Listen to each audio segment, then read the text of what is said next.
Pergunta. Boa tarde, doutor Alcântara. Bem-vindo. Obrigado, Mauro, mais uma vez por essa oportunidade da gente falar de um tema tão importante quanto o sono. É isso aí que tá tirando o sono de muita gente, né, doutor? Certamente. Então, como saber se eu estou dormindo bem ou não, doutor?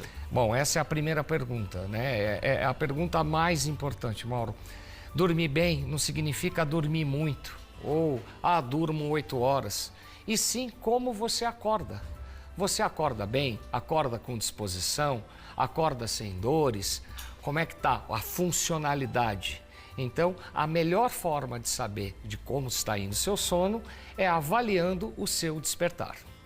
Doutor, e qual que é a relação do sono com a memória?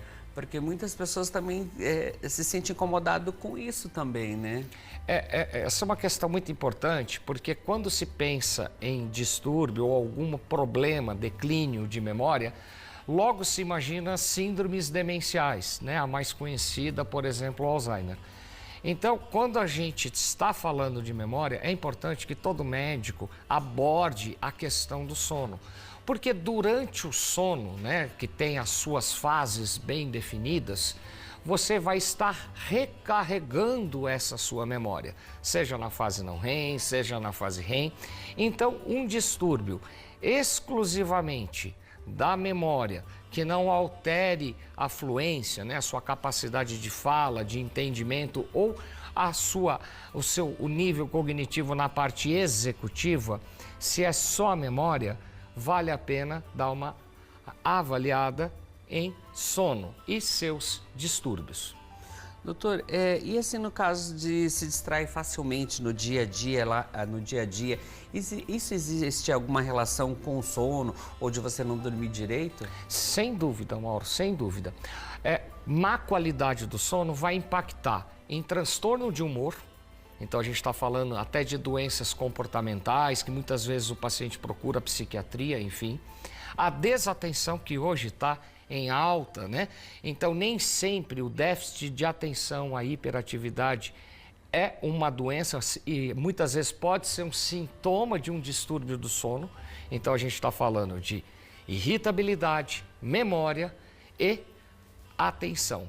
Então o sono, a arquitetura do sono, um sono bem construído, bem aproveitado, vai permitir que esses 3 domínios funcionem de um modo mais adequado. Então, quando a queixa é exclusiva, não há um achado clínico, a gente repete, vamos primeiro dar um pouco mais de atenção à qualidade do nosso sono antes de rotular com alguns diagnósticos. Doutor, mas quais os profissionais que eu devo procurar, se perceber algum desses distúrbios, ou tá se distraindo facilmente, ou não tá conseguindo dormir direito? Tem áreas específicas para isso também? Existe uma associação brasileira de sono, né, com vários membros, mas ela é multiprofissional. Então, desde dentista, enfermeiro, fisioterapeuta, médicos podem atuar em sono. O primeiro passo é procurar a ajuda do seu clínico, do seu médico que já te acompanha e abordar essa questão do sono. Dependendo do grupo de etiologias, né, de síndromes do sono que você se encaixar, você pode tratar com pneumo, com otorrino, com psiquiatra, às vezes direto até com psicólogo, dentista ou até mesmo a neurologia. Porque são vários segmentos ali que pode estar percebendo esses distúrbios também. Pessoal, mas o que o dentista tem que ver com isso? O ranger do dente, o bruxismo, tem tudo a ver com isso. Então, para você ver, tem ligação, sim.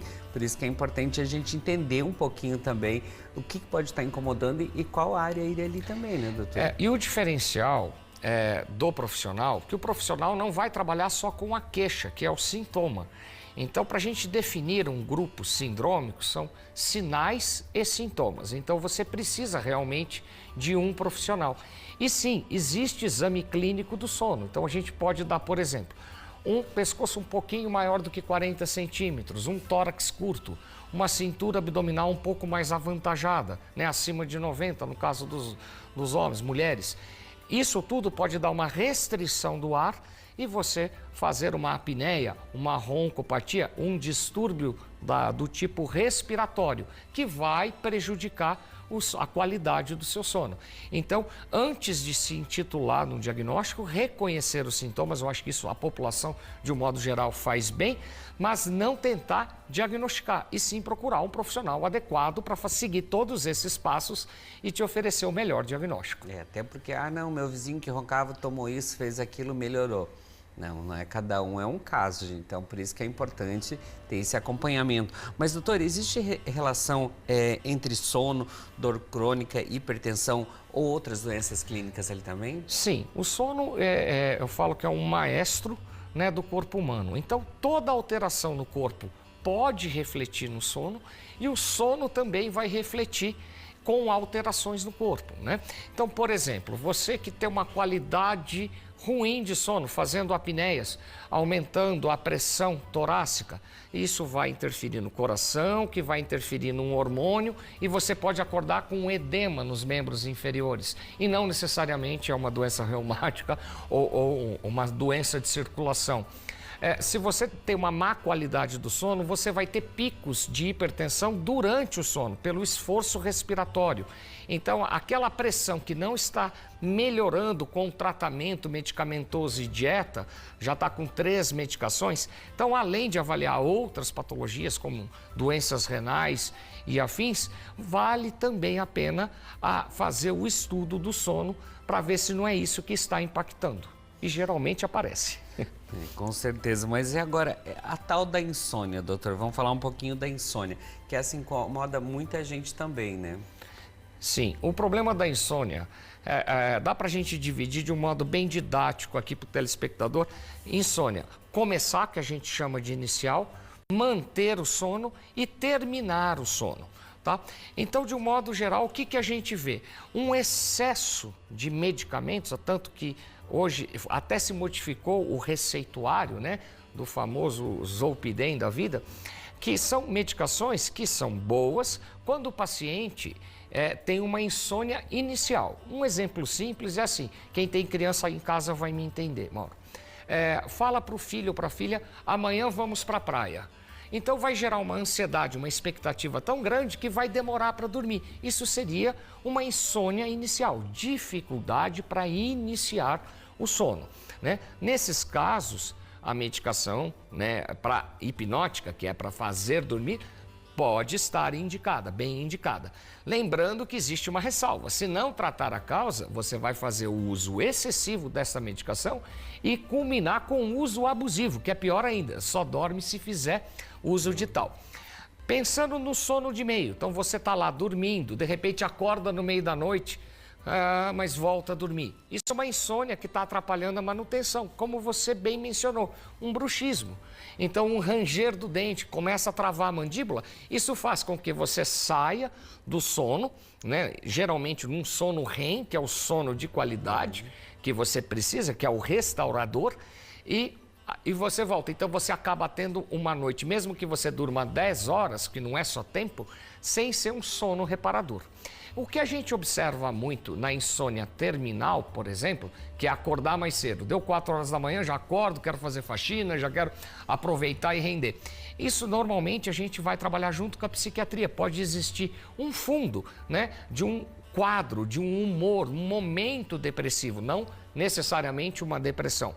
Então, aí sim, o psicólogo vai ajudar, o psiquiatra vai ajudar e as medicações serão diferentes. Então, talvez nesse caso, certamente nesse caso, um Zolpidem não vai ajudar, mas um antidepressivo leve ou só uma terapia cognitiva comportamental acaba se encaixando. O que é importante para o sono? Só para a gente falar um pouquinho de tratamento. Então, definir a causa. Com a causa definida, você procurando o profissional correto, você vai ter 60% de qualidade com tratamento medicamentoso. Mas e os outros 40%? Os outros 40% a gente vai retomar. Terapia cognitiva comportamental do sono, fazendo o que a gente chama de higiene do sono. Então, é um tratamento sempre multidisciplinar e aquilo que você ressaltou. A droga do vizinho, o remédio do vizinho, não necessariamente vai ser boa para você. Não faça uso.